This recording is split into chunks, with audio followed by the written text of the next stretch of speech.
It started with the light, a sickly orange. That swallowed the sky.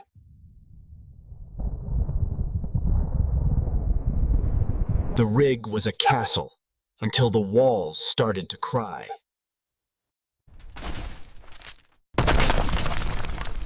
"20 feet down, under 1,000,000 pounds of desert.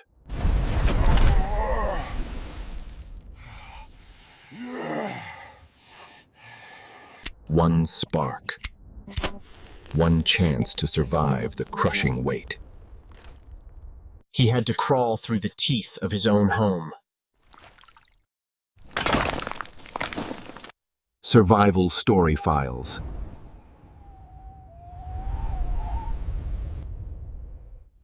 Imagine being trapped alive, 20 feet under the desert, with nothing but the crushing weight of sand above you. One oil rig worker faced this unimaginable nightmare when a monstrous sandstorm turned his remote quarters into a literal tomb. This isn't just a story of survival. It's a terrifying minute-by-minute account of his desperate fight for air, light, and a way out. Dad said the rig was like a castle in the sand, but castles are made of stone. This place was made of rusty metal and noise. It smelled like the inside of an old car engine, hot and oily. It made my nose itch. We were in his room, which was really just a small metal box with bunk beds.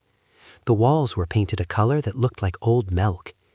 We were playing cards on a crate he used as a table. I was winning. I had 2 aces and a king. Dad was smiling at me, but he looked tired. He had black grease smudged on his forehead that looked like a bruise. It was hot. It is always hot here. The air feels heavy, like it is sitting on your shoulders. I looked at the window. It is a small, round window, like the eye of a fish. Usually all you can see is blue sky and yellow dirt. It goes on forever. But then the light changed. It didn't get dark like nighttime. It got weird. The air in the room turned orange. It looked like the color of the sky right before a tornado, but worse. It felt sick. "Your turn, buddy," Dad said. But then he stopped. He saw the light on my face. I looked back at the window. The blue sky was gone. The horizon was gone. There was a wall coming. It was a giant, dirty wall of brown. It looked like the biggest wave in the ocean, but it was made of dirt and rocks. It touched the ground and it touched the sky. It was swallowing everything. The trucks outside, the tall metal towers, the fences, they just disappeared inside the brown wall. It was moving so fast, faster than a race car. It looked like a dirty blanket was being pulled over the whole world to smother it. Dad didn't say anything nice. He dropped his cards. The jack of diamonds fell into the dust on the floor. He stood up so fast his chair fell over. It hit the metal floor with a loud clang that made me jump. I whispered. My voice felt small. He didn't look at me. He was looking at the window. His face was pale, like paper. He took 2 big steps and grabbed my arm. His hand is big and rough, like sandpaper. He squeezed me. He squeezed so hard it hurt my muscle. I tried to pull away, but he wouldn't let go. "Get down," he said. His voice wasn't his normal voice. It was a growl. It was the voice he used when a stray dog came too close to me once. He dragged me off the crate. My knees hit the metal floor. It hurt. Then the noise came. It started as a low whistle, like a tea kettle, but in 1 second it turned into a scream. The brown wall hit the rig. The whole room jumped. It felt like a giant kicked our metal box. The walls vibrated against my back. The sound was deafening. It sounded like 1,000,000 handfuls of gravel were being thrown at the metal walls all at the same time. It was a scratching, screaming, heavy noise. The light went out. The orange turned into a thick, muddy brown, and then it went almost black. The air pressure changed. My ears popped hard, like when an airplane lands. It hurt my head. I could feel the floor shaking under my sneakers. Dad pulled me under the bottom bunk bed. It was tight and dusty under there. He curled his big body around me. He put his heavy arms over my head. I could smell the sweat on his shirt and the Old Spice he wears. I pressed my face into his chest because I didn't want to see the window anymore. The window was gone. It was just brown darkness now. I felt Dad's chest moving. He was breathing very fast, short, fast breaths. I felt his heart beating against my ear. Thump, thump, thump, thump. It was going so fast, like a bird trapped in a box. Dad is the strongest person in the world. Dad fixes everything. But Dad was shaking. His arms were trembling around me. That was when I knew this was bad. That was when I started to cry. Because dads aren't supposed to shake. The world outside was trying to get in, and I felt very, very small. The noise changed. It wasn't just outside anymore. It was inside the walls with us. Under the bunk bed, the floor started to jump up and down. It felt like we were inside a washing machine that was broken and angry. Dad let go of me for 1 second. He pushed his hand against the wall behind the bed. The metal was hot. He pulled his hand back fast, like he burned it on the stove. "We have to move," he yelled. I could barely hear him. The wind outside sounded like a train. It sounded like a giant freight train was driving right at us, blowing its horn without stopping. It was so loud my teeth hurt.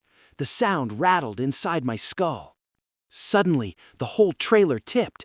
It didn't flip over, but it leaned way over to the side. The bunk bed legs made a horrible scraping sound against the floor. We slid. I hit my elbow on the metal frame. It went numb, like hitting a funny bone, but it wasn't funny. Dad grabbed the back of my shirt. He dragged me out from under the bed. The room looked wrong. The floor was slanted like a hill. My box of toys on the shelf tipped over. My red race car and the green army men spilled out. They slid across the floor and hit the wall. It looked like they were running away. The deck of cards we were playing with flew into the air like confetti. The King of Hearts stuck to the sweaty side of my face. The lights overhead started to blink. Buzz, dark. Buzz, dark. It was like a strobe light at the Halloween party, but scary. Every time the light flashed on, I saw something new falling. A cup, a heavy wrench, Dad's boots. Dad didn't walk, he crawled. He looked like a bear on all fours. He pushed me toward the heavy steel table bolted to the floor in the middle of the room. It was the only thing not sliding. "Under!" he screamed. His face was wet. His eyes were wide and white like eggs. I scrambled under the table. The middle legs were cold. Dad squeezed in next to me. There wasn't much room. He pulled his knees up to his chest. The table was heavy steel, welded to the deck, but it was shaking so hard I thought the bolts would pop out. That's when the walls started to cry. It wasn't a human sound. It was the sound of the metal trailer twisting. It shrieked. It sounded like nails on a chalkboard, but 1,000 times louder. I put my hands over my ears and squeezed my eyes shut, but I could still hear it. The metal was tearing.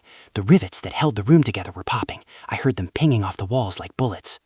"Ideally," Dad whispered. He was saying a word I didn't know over and over. "Hold on." I opened my eyes for a second. The walls were bending in.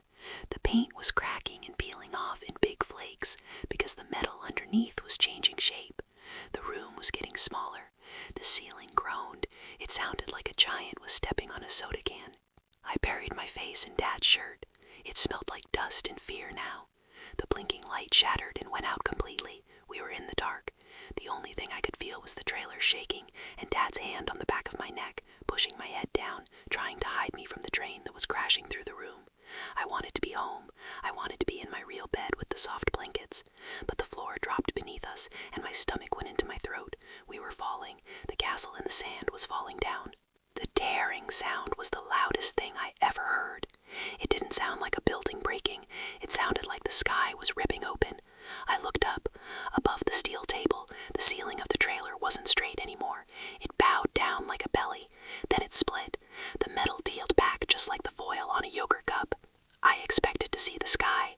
I expected to see rain or clouds or wind, but there was no sky. There was only brown. It wasn't rain that came in. It was sand. Heavy, dry sand. It didn't fall like dust. It fell like rocks. It poured through the hole in the roof in a thick, solid stream. It looked like a waterfall, but it didn't splash. It piled up. It hit the floor so hard the whole room jumped. The sound was a deep, angry roar that shook the bones in my chest. Dad yelled. The sand hit the metal table we were hiding under. It sounded like 1,000 people were drumming on it with hammers. The table legs groaned. I saw one of the bolts in the floor start to wiggle. The sand was too heavy. It was heavier than snow. It was heavier than water. The pile spilled over. It slid across the slanted floor toward us. It moved like thick soup. It touched my sneakers. It was warm. It felt dry and scratchy against my ankles. I tried to pull my feet back, but there was nowhere to go. We were trapped in the corner. Then the sand knocked the lamp over. The darkness came back. It was absolute. It was the kind of dark that feels heavy, like a blanket over your face. I couldn't see Dad anymore. I could only feel him. His arm was wrapped around my shoulders. He was shaking. He was squeezing me so hard it hurt, but I didn't say stop. I wanted him to squeeze tighter. I wanted him to crush me so the sand couldn't get me. Something hit my back. The sand was flowing under the table now. It piled up against my spine. It felt like heavy bags of flour were being dropped on me. 1 bag, 2 bags, 3 bags. The weight pushed my chest against my knees. It was hard to breathe. The air was thick and tasted like dirt. "Daddy," I whispered. He shifted. He tried to push back against the weight. I heard him grunt. He was strong. He was the strongest person in the world. He could lift me up with 1 arm, but he couldn't lift the sand. The sand never stopped coming. It hissed as it filled the room. It filled the space between my legs. It filled the space between my arm and my body. I tried to scream. I opened my mouth to tell him I was scared. That was a mistake. The sand rushed in. It wasn't just on the floor. It was in the air. It filled my mouth instantly. It was dry and gritty. It sucked all the spit out of my tongue. I gagged. I tried to spit it out, but more came in. It was in my nose. It smelled like old rocks and heat. I coughed, and the cough got stuck in my throat. I couldn't take a breath. My lungs tried to pull in air, but they only got dust. My eyes watered, turning the dust on my face into mud. I reached out in the dark, waving my hands. I felt the rough grains burying my fingers. The room wasn't a room anymore. It was a box, and the box was filling up. We were just toys at the bottom of the box, waiting to be put away forever. My tongue felt like a dry sponge. I tried to move it, but it was heavy and rough. It scraped against the roof of my mouth. I remembered the taste of pennies. It was like when I put a coin in my mouth on a dare at school, but this was worse. It was pennies and old dirt. It was the taste of the ground. I tried to spit. I wanted the grit out of my teeth. I pushed the spit forward, but it just made mud on my lips. I couldn't get it out. I used my fingers to scrape my tongue. My fingers were covered in dust, too. It was everywhere. It was a gritty paste that coated my gums and the back of my throat. I swallowed, and it scratched all the way down. My stomach felt hard and angry. I opened my eyes, but it didn't make a difference. Closing them and opening them looked exactly the same. The black was total. It wasn't the kind of dark where you can see shapes after a while. It was thick. It pressed against my eyeballs. I brought my hand up to my face to see if I could see my fingers wiggling. I couldn't. I touched my nose just to make sure my hand was actually there. It felt like my hand belonged to someone else. I needed to stand up. I didn't like being on the floor. The floor was for playing with trucks, not for sitting in the dark. I pushed my legs down and tried to lift my head. My head hit something hard. It wasn't the ceiling. It was too low. It was right above my hair. I reached up and felt cold metal. It was the bottom of the steel table. I traced the bumps of the screws with my thumb. The table wasn't high up anymore. It was squishing us. The sand had pushed everything down, or maybe it pushed us up. I didn't understand. The room was gone. My bedroom, the trailer, the windows, they were all gone. The world had shrunk. It was just a tiny box now, a box made of metal and sand. The air was hot. It felt sticky on my skin. It smelled like the inside of a vacuum cleaner bag. Every time I took a breath, I had to pull hard. The air didn't want to go into my nose. It was thick and heavy. I could feel the dust floating in it, waiting to get stuck in my lungs. "Shh," I whispered. The word got lost in the cotton in my mouth. I couldn't hear him breathing. The silence was loud. It was a buzzing sound in my ears. I moved my hand through the loose sand that covered my legs. It felt like water, but dry and scratching. I reached out to where he was before. My fingers brushed something soft. It was his shirt. "Dad," I said again, louder this time. He didn't answer. I felt his chest move, up and down, up and down. He was breathing, but it was fast. It was like he had just run a really long race. His breathing sounded wet, like he had water in his throat. I grabbed his arm. His muscles were hard as rocks. He was pushing against something. I followed his arm up with my hand. He was pushing against the metal table above us. He was trying to hold the mountain up. I tried to move my legs, but I couldn't. The sand was heavy on my lap. It felt like a big dog was sitting on me and wouldn't get off. I wiggled my toes inside my sneakers. They could move a little bit, but my ankles were locked tight. The sand was squeezing me. It was a slow squeeze, like a snake. Panic started to bubble in my tummy. It felt like cold water rushing up my throat. I wanted to kick. I wanted to scream and thrash my arms and break the table. I wanted to run out the door and be in the sun, but I knew I couldn't. If I screamed, the sand would get in my mouth again. If I kicked, the heavy sand might move and crush me. I had to be small. I had to be a statue. I leaned my head against Dad's shoulder. He smelled like sweat and dirt, but under that, he still smelled like Dad. That was the only good thing in the dark. I listened to the sound of the sand settling. It made tiny scratching noises, like mice running inside the walls. Every few seconds, the metal above us would groan. It was a tired sound. The box was getting smaller. I closed my eyes and tried to think about my bike. I tried to think about the wind, but all I could feel was the weight on my chest, pushing the air out, daring me to try and take it back. My legs didn't feel like my legs anymore. They felt like logs, heavy wood logs that belonged to a tree, not a boy. I tried to wiggle my toes again, but the signal didn't go all the way down. It stopped at my knees. The sand was up to my waist now. It wasn't soft sand like at the beach. Beach sand is loose. You can kick it and it flies away. This sand was different. It was heavy and wet. It felt like the thickest wool blanket in the world. The kind Grandma has that smells like mothballs and weighs a ton. But this blanket wouldn't come off. It was wrapped tight around my skin. It was hugging me way too hard. It felt like the sand was trying to become my skin. I tried to pull my right knee up, just a little bit. I wanted to curl into a ball. Being a ball is safer when you are scared. I pulled hard. My sneaker scraped against the floor, but my leg barely moved. As soon as I made a tiny space, the sand rushed in to fill it. It was fast. It flowed like sugar, but it landed like rocks. Now my leg was even tighter. I made a mistake. I shouldn't have moved. The sand was waiting for me to move so it could grab me tighter.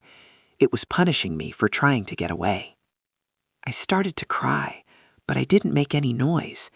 The tears just leaked out of my eyes and made cold tracks through the dust on my cheeks. They stung. The salt mixed with the dirt and burned my skin. I reached my hand down into the dark. I wanted to feel my legs. I wanted to make sure they were still there. My fingers dug into the grit. It scratched my fingernails. I pushed deeper, past the top layer of dust. My hand hit something cold.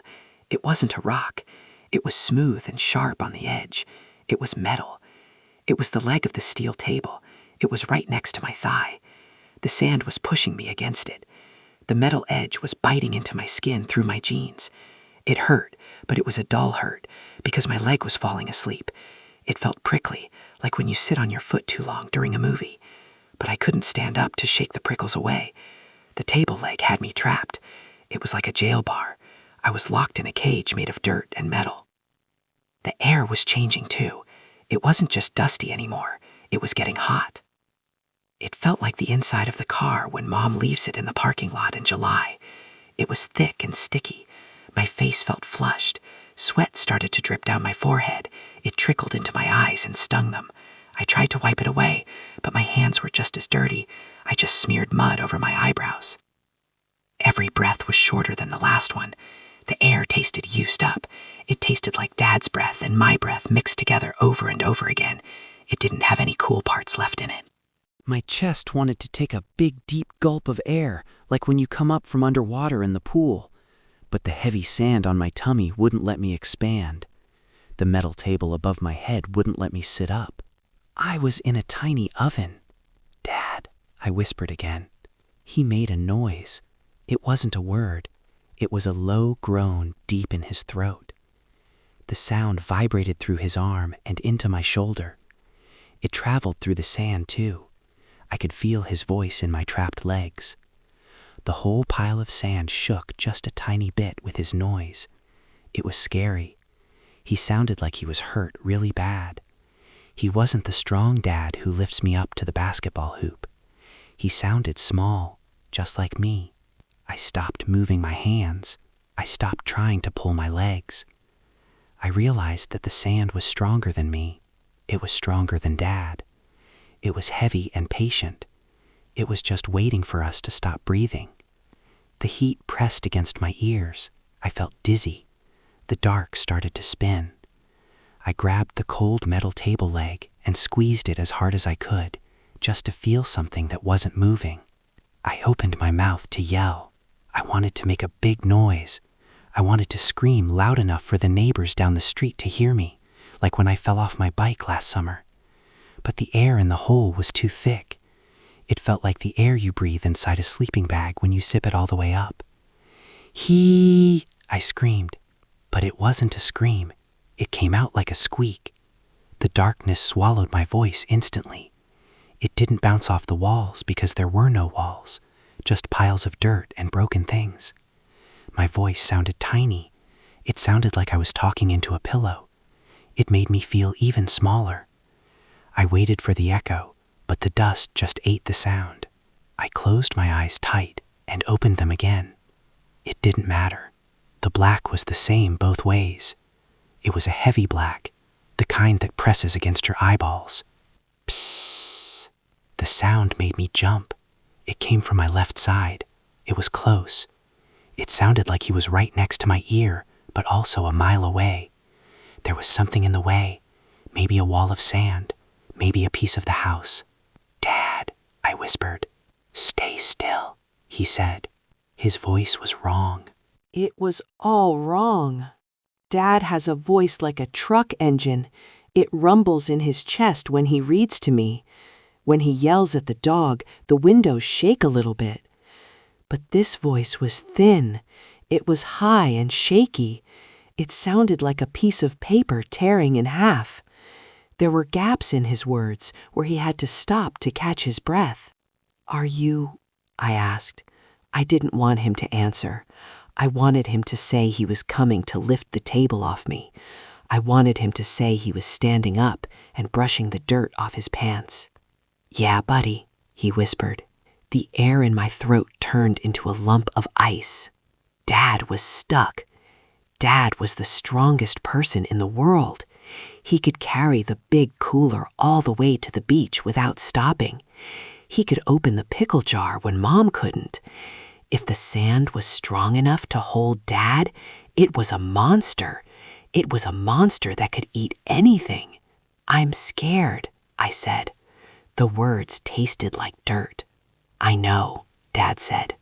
Then he made a sound that was wet and sharp. He was sucking air through his teeth. It sounded like he was hurting. "Don't move, okay? Just..." He sounded scared, too. That was worse than the pain in my legs. That was worse than the hot air. Dad never sounded scared. Even when the storm knocked the tree onto the garage last year, Dad just went outside with a flashlight and looked at it. He didn't shake. He didn't whisper. But now his voice was trembling. It was wobbling like a loose tooth. My tummy did a flip. It felt like I was on the roller coaster at the fair, right at the part where you drop. But I wasn't moving. It was a sick feeling. A cold, heavy stone formed in the bottom of my stomach. If Dad was scared, then the rules were gone. If Dad was scared, nobody was coming. I listened to him breathe. It was a jagged sound. Ha, ha. It sounded like his chest was heavy too. I asked again, just to make sure he was still there. "I'm here," he said, but his voice was fading. It was getting softer, like a radio running out of batteries. "Just breathe slow. Think about..." I didn't want to think about the ocean. The ocean is water. Above my head, something groaned. It wasn't Dad. It was the pile of stuff on top of us. A piece of wood cracked. It sounded like a gunshot, loud and sharp. Dust sprinkled down onto my hair. It felt like dry rain. The heavy darkness shifted. I squeezed my eyes shut. I waited for the rest of the house to fall on us. The silence that came after the crack was loud. It buzzed in my ears. I realized then that we weren't just stuck. We were buried. We were seeds in the ground, but we weren't going to grow. We were just waiting in the dark. A sharp noise cut through the heavy blackness. It wasn't a loud noise, but in the quiet, it felt like someone scratched a fingernail down a chalkboard. It happened again. It was a gritty, scraping sound. Then I smelled something. It smelled like the gas from the kitchen stove when Mom tries to light a burner and it doesn't catch right away. It was a chemical smell, sour and sharp. "Come on," Dad whispered. His voice was tight. Another scratch. This time, a tiny orange spark jumped in the dark. It lived for 1 second and then died.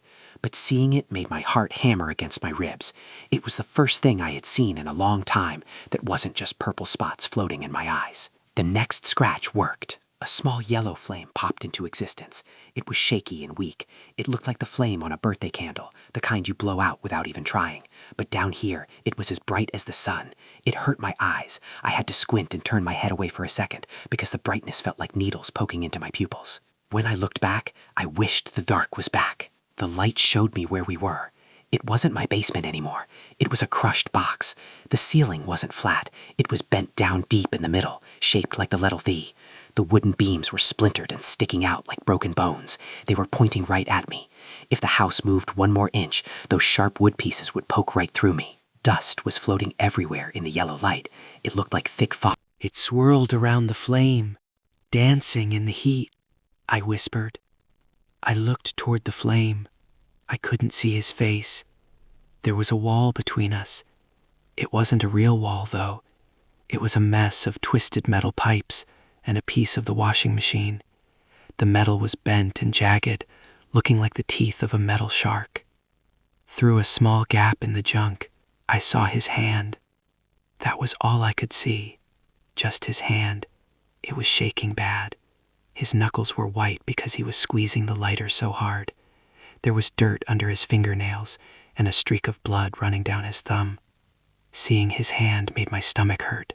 It looked like a stranger's hand. It looked weak. The flame flickered every time he took a breath, making the shadows jump. "Don't look up, buddy," Dad said from behind the metal wall. His voice was close to the flame. But I couldn't stop looking at the rest of the hole. The shadows on the bent ceiling were long and scary.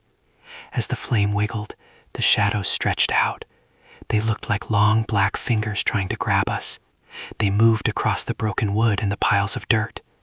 It looked like monsters were crawling on the walls, waiting for the light to go out so they could finish eating us. The air around the flame was turning hazy. The fire was eating the air, just like we were. "Dad," I said, and my voice shook like the fire. "The ceiling is broken." "It holds," Dad said, but he didn't sound sure. The lighter shook in his hand again. The flame dipped low, almost going out, and the darkness rushed in from the corners. I stopped breathing until the flame stood up straight again. I realized that the little yellow light was the only thing keeping the monsters away. If the lighter ran out of juice, or if Dad's thumb got too tired, the heavy black would come back. And this time, now that I knew what the ceiling looked like, the dark would be so much worse. The yellow light vanished. It didn't fade away slowly like a sunset. It just blinked out. 1 second I could see the dusty wood pointing at my chest, and the next second the heavy black poured back into my eyes. I heard the lighter click. It made a small spark, but no fire came out. The spark looked like a dying firefly. Then there was another click. Nothing. "Stop," Dad whispered. His voice sounded different in the dark. It sounded wet and tired. "We have to save the fluid." I didn't understand how to save air. Air was just there. It was everywhere. But now that the light was gone, I noticed that the air felt wrong. It wasn't cool like the basement used to be. It was hot. It felt heavy on my skin, like when Mom puts too many blankets on my bed in the winter and I can't move my legs. I tried to take a deep breath, but the air didn't want to go inside my nose. It felt thick. It tasted like old dirt and the rusty metal pipes I saw earlier. It stuck to the back of my throat. Every time I pulled air in, it felt like I was drinking warm soup through a straw. It was hard work. I said, "I know, buddy. Just breathe slow." I tried to listen to him. I laid my head back against the hard pile of sand behind me. The sand was scratching my neck, but I didn't care anymore. My head started to hurt. It wasn't a normal headache. It felt like there was a tiny drum inside my forehead. Thump, thump. The drum beat every time my heart beat. It was squeezing my brain. The heat was getting worse. Sweat ran down my face. It went into my eyes and stung. It ran into my mouth and tasted salty. My clothes felt sticky and gross. It felt like we were inside a car that had been sitting in the sun at the grocery store for hours, but we couldn't roll down the windows. I closed my eyes. It didn't make a difference because it was already pitch black, but it felt better to pretend I was sleeping. The darkness behind my eyelids had purple swirls in it. They spun around and around. They made me feel dizzy. "Hey," Dad said. His voice was loud. It made me jump a little. "I'm tired," I mumbled. The words felt heavy on my tongue. "I know, but you have to stay awake." I didn't want to talk. Talking used up the air. Talking made my throat hurt. My throat felt like I had swallowed a handful of dry sand. "Tell me about school," Dad said. He sounded desperate. "Tell me about your science project." I tried to think about the volcano. It was made of paper mache. It was sitting on the kitchen table upstairs. But the kitchen table was probably gone. The volcano was probably smashed flat. Thinking about it made the drum in my head beat faster. "I don't know," I whispered. Dad snapped. He sounded angry, but I knew he was just scared. "What color? Is it brown?" "Brown," I said. "Good, that's good. Keep talking. What about Mrs. Miller?" Why was he asking about homework? We were in a hole. The house fell down. Homework didn't matter. I felt a tear leak out of my eye and mix with the sweat. I didn't cry because I was sad. I cried because I was so confused. My brain felt foggy, like it was stuffed with cotton balls. "Dad?" I said. My voice cracked. It sounded like dry leaves crunching. "Yeah, buddy?" "I don't want to do homework," I said. The thought of water hit me hard. Suddenly, it was the only thing I could think about. I imagined a tall glass of ice water. I could see the little drops of water running down the side of the glass. I could feel the cold ice hitting my teeth. My mouth felt so dry that my tongue was sticking to the roof of it. It felt like a piece of old leather. "I know," Dad said. His voice cracked too. I asked. I listened. I hoped to hear the sound of dripping water. I wanted to hear a splash. But all I heard was the sound of Dad breathing. It was a raspy whistling sound. He was having trouble with the hot air too. "No hose," Dad said softly. "Just us. Keep your eyes open, Leo. Tell me." But I couldn't think about food. The heat was pressing down on me. It felt like the air was trying to crush us, just like the ceiling did. I let my head tip sideways. The sand felt a little cooler against my ear.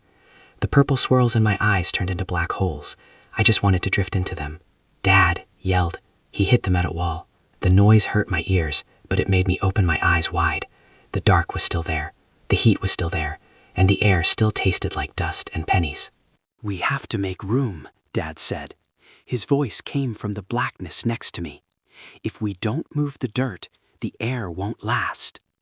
I didn't want to move. My arms felt like they were made of heavy dough. My head was still thumping with the little drum inside it, but I knew I had to listen to Dad. When Dad used his serious voice, the one he used when I ran into the street without looking, I knew I had to obey. I reached out into the dark. My hands hit the wall of sand. It wasn't soft like the sand at the playground. That sand was white and powdery. This sand was different. It was sharp. It felt like millions of tiny broken rocks. It was cold and damp, and it smelled like underneath the porch. "Dig, Leo," Dad whispered. I dug my fingers into the pile. The sand was heavy. It felt like trying to scoop up wet cement. I grabbed a handful and threw it over my shoulder. It hit Dad's leg. I heard the grit land on his jeans. He didn't say anything. He was digging too. I could hear his breath catching in his throat every time he moved. I tried to go faster. I wanted to make the hole big. I wanted a giant room where we could stand up. I clawed at the wall in front of me. I pulled a big chunk of sand away, but then something bad happened. The sand moved. It didn't just fall down. It slid. It sounded like a snake hissing in the dark. For every handful I pulled away, 2 more handfuls slid down to take its place. It felt like the sand was alive. It was fighting me. I pushed it away, and it poured right back onto my knees. It was burying my legs. "It won't stop," I whimpered. "Keep going," Dad said. He sounded breathless. I got mad at the sand. I hated it. I struck my hand into the wall as hard as I could. I wanted to hurt the sand, but I didn't hurt it. I hit something hard buried inside the dirt.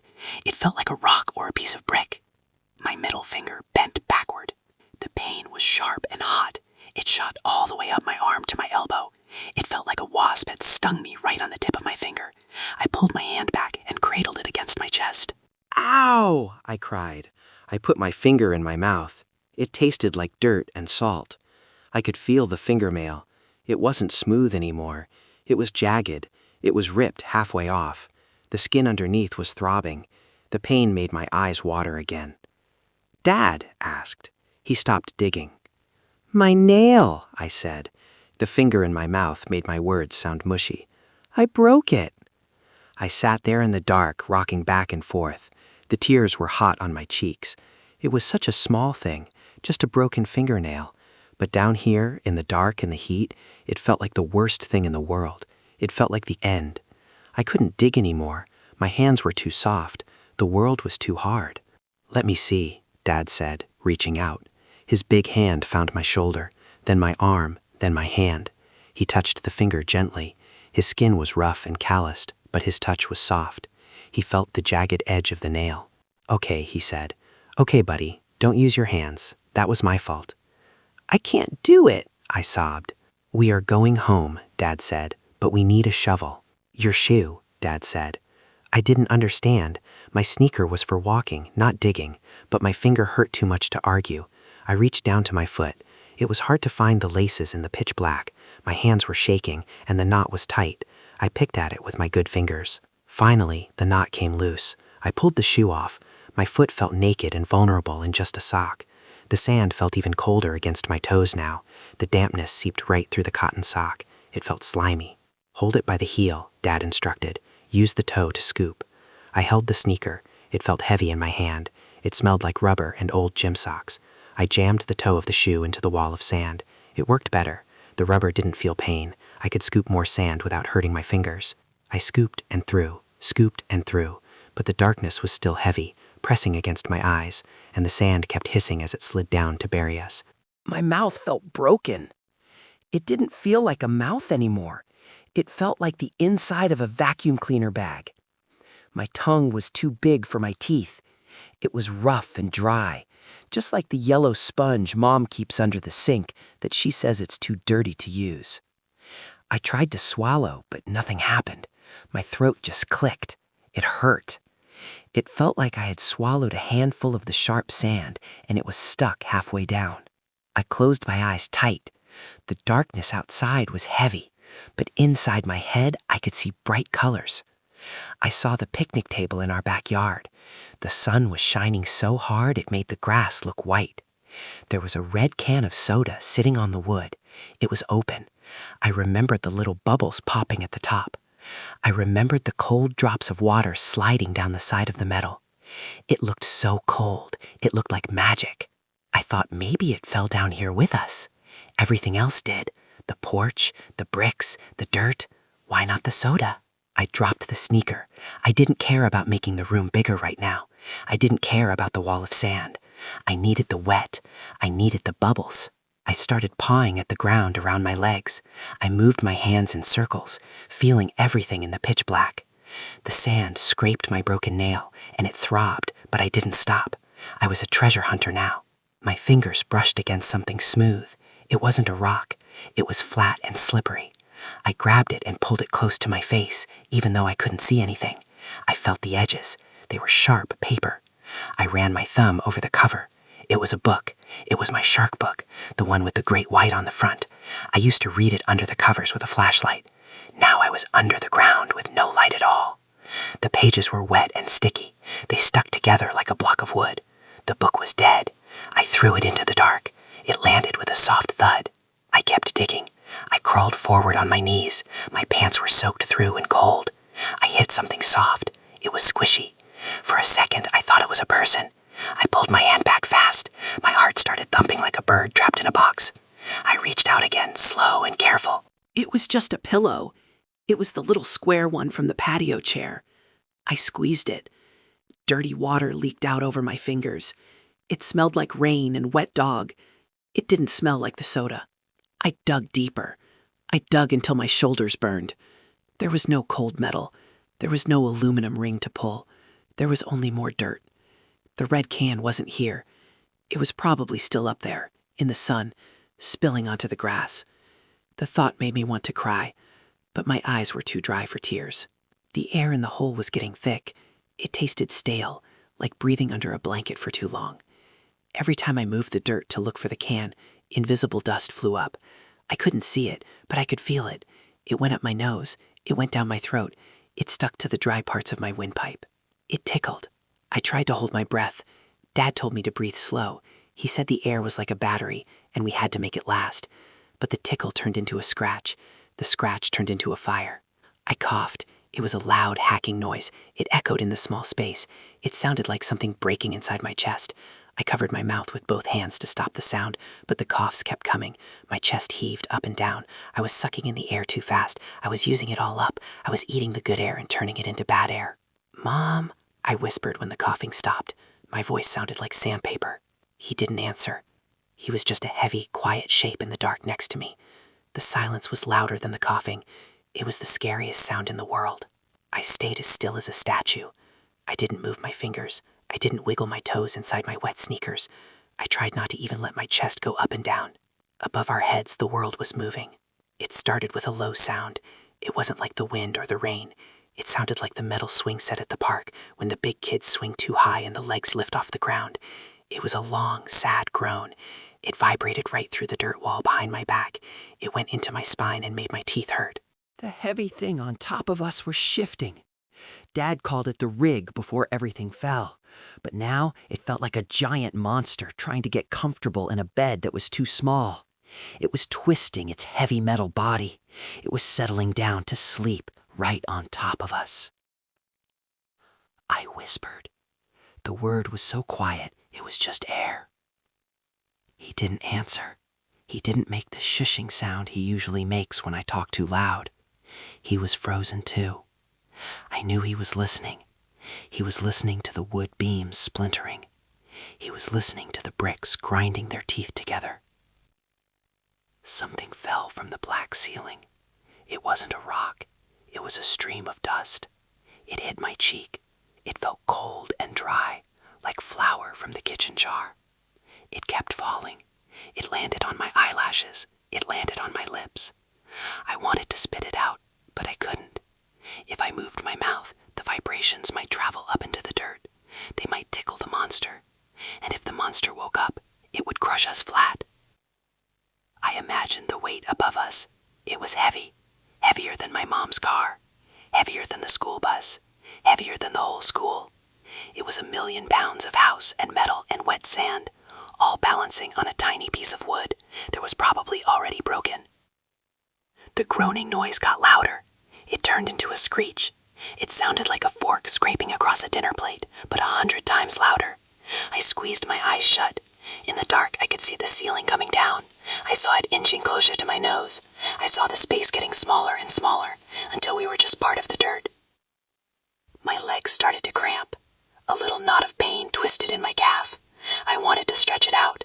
My body screamed at me to kick my legs straight, but I didn't. I let it hurt. I let the muscle pull tight like a rubber band. I was the only thing holding the roof up. That's what it felt like. If I moved my leg, I would knock the invisible pillar over. It was all up to me. The screeching stopped. Then came the thud. It was a dull, heavy bump, like someone dropped a bowling ball on the floor upstairs. The ground under my butt jumped, just a little bit. Dirt showered down on my head. It covered my hair. It went down the back of my shirt. It felt like bugs crawling on my neck. I held my breath until my lungs burned. I waited for the crunch. I waited for the scream. But silence came back. It was a heavy, thick silence. It pressed against my ears. The monster had found a new spot. It was sleeping again, but now it was closer. The ceiling felt lower. The air felt tighter. I slowly let the air out of my nose. My heart was beating so hard I thought it would shake the walls down all by itself. I reached out in the dark, moving my hands slower than a snail. I needed to know Dad was still there. I needed to know he wasn't part of the dirt now. My fingers touched his arm. His sleeve was rough and covered in grit. His arm was hard as a rock. He was tense. He was waiting too. I asked. My voice cracked. "Don't move," he whispered. His voice sounded different. It sounded small. Adults aren't supposed to sound small. My cheek felt weird. It wasn't the itch of the dried mud. It wasn't a spider crawling on me. It was a soft touch, like a ghost blowing a secret into my ear. I swiped at my face, but nothing was there. I waited. It happened again. It was cool. It wasn't the hot, sticky air that tasted like old dust and Dad's sweat. It was fresh. It smelled like the world used to smell before the ground ate us. It smelled like wet grass and rain. "Dad," I whispered. My throat hurt when I talked. Dad didn't answer right away. He was still holding his breath from the noise before. He was still waiting for the roof to crush us, but I couldn't wait. The cool air was pulling me. It was like a string tied to my nose. I moved my head, just a little. The air got stronger. It brushed against my forehead. It felt nice, like when Mom opens the freezer door on a hot day and lets me stand there for a second. I uncurled my legs. My knees popped. I reached up into the darkness. My hand bumped into something sharp. It was the metal wall. It was cold and slimy. I walked my fingers up the metal. It was bent and twisted like a crushed soda can. Higher! I had to reach higher. My fingers slipped over a jagged edge. Then they poked through. There was nothing on the other side, just space. I put my hand flat against the hole. The wind pushed against my palm. It was a real hole. It wasn't just a crack. It was a way out. I said it louder this time. I forgot to be quiet. "Dad, there's a hole!" Dad moved then. He scrambled in the dirt. His big hand found my shoulder. He squeezed it hard. He pulled himself up next to me. I heard his heavy breathing. It sounded wet and rattled deep in his chest. "What?" he asked. His voice was scratchy. "Here." I took his hand and put it on the metal. I guided his rough fingers to the jagged edge. He felt the breeze. I felt him shiver. For a second, I thought he was going to laugh. I thought he was going to pick me up and cheer like he does when my team scores a goal. I thought we were going to crawl out together and go get ice cream. But he didn't laugh. He traced the shape of the hole. His hand went all the way around it. He did it again. Then he stopped. His hand fell down to his side. It hit the dirt with a heavy flop. "It's too small," he said. The words were heavy. They fell on me like rocks. "No," I said. "No, it's big. I can fit my arm through." I shoved my arm out into the cold air. The metal scratched my skin, but I didn't care. "I see, buddy," Dad said. He sounded tired. He sounded so old. "You can fit." I tried to see his face in the dark. I wanted to see him smiling. I wanted to see him making a joke. But it was too black. I could only feel the heat coming off his body. He was so big. He was always the biggest thing in the room. He could lift the couch with one hand to get my toys. He could carry me and my bike at the same time. But now, being big was bad. Being big was a trap. "We can dig," I said. I started clawing at the dirt around the metal. The dirt was packed hard. It hurt my fingernails. "We can make it bigger." Dad grabbed my wrists. He stopped my hands. His grip was tight. It almost hurt. "Stop," he said. "If we move the dirt, the beam falls." "But you can't stay," I said. My voice got high and squeaky. Tears started to burn my eyes. They were hot and stingy. Dad shifted. He turned his body so he was blocking the rest of the dark room. He put his hands on my shoulders. He wasn't hugging me. He was holding me in place. "Listen to me," he said. "No," I cried. His voice changed. It wasn't Dad's voice anymore. It was the voice he used when I ran into the street without looking. It was the voice he used when he told the dog to sit. It was hard and flat and scary. It cut through the dark. I stopped crying. I froze. I had never heard him use that voice in the dark before. "You are going to climb," he said. He wasn't asking. "You are going to climb out of that hole. You are going to run until you see a grown-up, and you are not going to look back." He shook me, just a little bit. It was terrifying. He was pushing me away. He was throwing me out of the safe spot. "Yes," I whispered. "Good," he said. The scary voice cracked a little bit. He let go of my shoulders. He put his big hands on my waist. Put your foot on my knee. I didn't want to go. The hole was cold. The world outside was huge, and I didn't know where the monsters were. Down here was awful, but down here was Dad. If I went through the hole, I would be just a kid again. I would be a small kid alone in the night. Up, Dad commanded. I lifted my shaking leg. I found his knee in the dark. It felt bony and hard.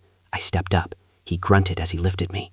I reached for the jagged metal mouth that was breathing cold air on us.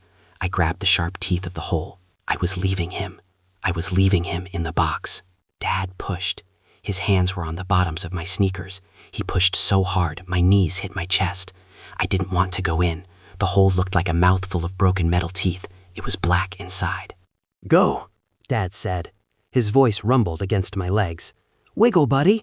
I put my head in first. The air smelled different inside the tunnel. It didn't smell like Dad anymore. It smelled like wet rust and old dirt. It smelled like the basement at Grandma's house where I wasn't allowed to play. I pushed my elbows against the sides. It was too tight. The walls were squeezing me. I tried to take a deep breath, but I couldn't. My chest hit the metal when I breathed in. The tunnel didn't want me there. It wanted to keep me still. I'm stuck, I cried. My voice sounded weird in the small space. It bounced right back into my ears. You're not stuck, Dad yelled from below. He sounded angry, but I knew he was just scared. Push with your legs. He shoved my feet again. The soles of my shoes slipped on his palms. I scraped my belly against a sharp rock sticking out of the wall. It hurt. It felt like a cat scratching me, but worse. I wanted to curl up. I wanted to be small, but there was no room to curl up. My arms were pinned over my head.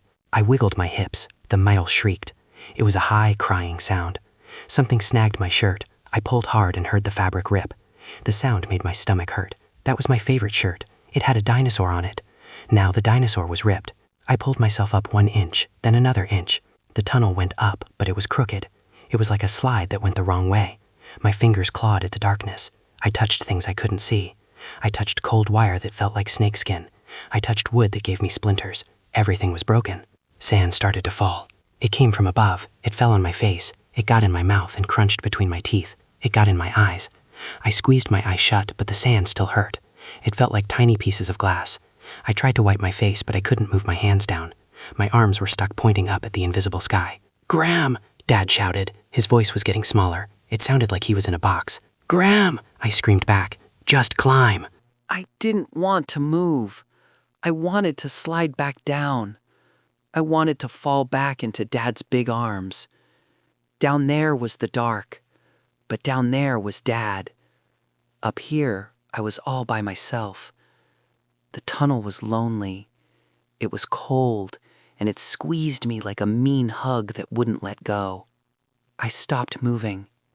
I just hung there, wedged between a piece of concrete and a bent pipe. My heart was hitting my ribs so hard it shook my whole body. Nothing, I said louder. The voice exploded from below. It was so loud it made the tunnel shake. Don't you dare stop!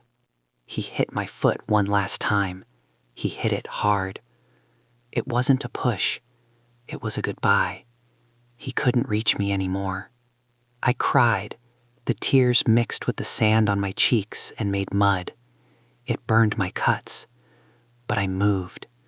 I dug my fingers into the dirt above me. I kicked my toes against the jagged metal. I scraped my knees until they felt hot and wet. I crawled through the sharp black throat of the house. I crawled because Dad was yelling, and I was scared he would stop yelling if I didn't go. My fingers were numb. I couldn't feel the tips anymore. I reached up one more time to grab the next rock or the next piece of broken wire. I was ready for it to hurt. I was ready for another splinter. But I didn't touch anything. My hand went into a place that felt different. It wasn't the cold, damp air of the tunnel. It was hot. It felt like sticking my hand into the oven when Mom used to make cookies. The air was thick and dry. I stopped climbing for a second. I hung there in the dark. My heart was beating against the dirt wall. I was afraid to move. If there was nothing above me, maybe I would fall up. That didn't make sense, but everything was scary now. I pushed my other hand up. It went through the dirt ceiling. The dirt crumbled away. It wasn't rock anymore. It was soft. I shoved my legs. My knees scraped against the jagged stones one last time. It burned, but I didn't care. I pushed my head through the soft dirt. The light hit me like a slap in the face. It wasn't just bright, it was angry. It was white and sharp, and it felt like someone poured hot water into my eyes. I screamed, but my throat was too dry. The sound came out like a croak. I squeezed my eyes shut as tight as I could. Red colors swam behind my eyelids. It hurt so much. After being in the black stomach of the house for so long, the sun was a monster. I couldn't stay in the hole. The sand was sliding down my neck. It was filling up the space around my shoulders. If I stayed, the sand would push me back down. It would push me back to the dark. I dug my elbows into the ground. The surface was hot. It burned the skin on my arms. The sand felt like millions of tiny hot coals. I pulled. My muscles were shaking. I felt weak, like when I had the flu and couldn't get out of bed. I kicked my feet. I kicked the empty air below me. I waited for Dad to grab my sneaker. I waited for his big, strong hand to wrap around my ankle and pull himself up behind me. I wanted him to push me one more time, but nobody grabbed me. My feet just kicked the dark air. I rolled my body out of the hole. I flopped onto the hot ground like a fish. I curled up into a ball. I covered my face with my dirty hands to hide from the burning white light. I waited for the ground to shake. I waited for the metal walls to scream again. I waited for the rig to make that terrible groaning noise. Nothing happened. The world was quiet. It wasn't the quiet of a bedroom at night. It was a big, heavy silence. It felt like the world had stopped moving. I slowly opened one eye. My eyelashes were stuck together with mud and tears. I had to peel them apart with my fingers. I looked around. I sat up. Where was the rig? I looked for the tall metal tower that touched the clouds. I looked for the rusty fence that cut my finger last week. I looked for the big satellite dish where the birds sat. They were gone. Everything was gone. My stomach felt like it dropped out of my body. The world was flat. It was just hills of yellow sand. The sand went on forever. It went all the way to the line where the sky touched the ground. There were no trees. There were no roads. There were no other houses. The rig had sunk. The sand had eaten my whole house. I looked down at the hole I came out of. It didn't look like a tunnel anymore. It was just a small black circle in the dirt. It looked like a gopher hole. It was tiny. I whispered. The word fell out of my mouth and disappeared. The desert was too big. My voice was too small. I crawled to the edge of the little hole. I put my face near it. The smell of wet rust and old blood came up. "I'm out!" I yelled. "I'm out!" I listened. I held my breath until my chest hurt. I heard nothing. No yelling, no scraping, no breathing. The hole was silent. I sat back on my heels. The sun beat down on my shoulders. It felt heavy, like a warm blanket that I couldn't take off. I looked at my arms. They were covered in red mud and scratches. My dinosaur shirt was gone. I was just a kid in the middle of nowhere. I stood up. My legs wobbled. I was the only thing standing up in the whole world. I was a tiny dot on a flat yellow page. The sun stared at me. It didn't blink. I was all alone. I didn't run away. I couldn't leave the hole. It was the only door left in the world. Dad was on the other side of that door. I fell back onto my knees. The sand was burning hot through my pants, but I didn't care. I jammed my hands into the loose dirt. I tried to scoop it out. I wanted to make the hole bigger. I wanted to make it wide enough for Dad's shoulders. "Sick?" I screamed. I dug faster. The sand was mean. Every time I pulled a handful out, 2 handfuls slid back in. It was like trying to dig a hole in water. The sand was heavy and dry. It got under my fingernails. It felt like sandpaper rubbing against my skin. I shoved my arm down the hole as deep as it would go. I waved my fingers around in the dark. I wanted to feel his hair. I wanted to feel his shirt. I yelled! My voice sounded scratchy, like I had swallowed dust. I felt nothing but empty air. I pulled my arm back and started digging again. I was crying now. The tears were hot on my face. They mixed with the dirt and made mud. I couldn't see very well because my eyes were swollen. I just clawed at the ground. My fingers hit a sharp rock buried in the sand. A sharp pain shot up my arm. I looked down. My fingernail was bent back the wrong way. Blood started to come out. It was bright red. It dripped onto the yellow sand and made little dark spots. I didn't stop. I used my other hand. I used my elbows. I kicked the sand with my knees. I was going to dig until I found him. I was going to dig all the way back to the kitchen if I had to. Then the ground started to shake. It wasn't the shaking from the rig. It wasn't the metal groaning sound. This was different. It was a low hum. It felt like a giant cat was purring deep under the dunes. I stopped digging. I held my bloody hands against my chest. I looked up. A cloud of dust was coming over the tall hill of sand. It looked like a brown storm. Inside the dust, there was a shape. It was huge. It was a monster made of metal and glass. A truck came over the top of the dune. It was the biggest truck I had ever seen. The wheels were taller than me. They were taller than the refrigerator at home. They crushed the sand flat. The truck was white, but it was covered in brown dirt. It had lights on the top, even though the sun was bright. The noise was loud now. It sounded like an angry bear. The engine roared as the truck drove down the hill toward me. I wanted to hide. I wanted to curl up in a ball again, but I couldn't leave the hole. I had to guard Dad. The giant truck stopped right in front of me. The engine turned off. The silence came back, but it only lasted for a second. Doors opened. Men jumped out. They were wearing bright orange suits. They looked like pumpkins. They had helmets on their heads and dark glasses over their eyes. I couldn't see their faces. They looked scary. They looked like spacemen who came to the wrong planet. One of them ran toward me. He was fast. He had big black boots that crunched on the sand. I scrambled backward on my butt. I held up my hands to protect my face. Hey, the man shouted. His voice was deep. It sounded like a grown-up voice, safe and strong. He stopped in front of me. He kneeled down. He was huge. His shoulders were wide. He took off his dark glasses. He had blue eyes. He looked worried. Hey? He asked. He looked at my bloody hands. He looked at my dirty face. I couldn't speak. My tongue was stuck to the roof of my mouth. I shook my head. I pointed at the ground.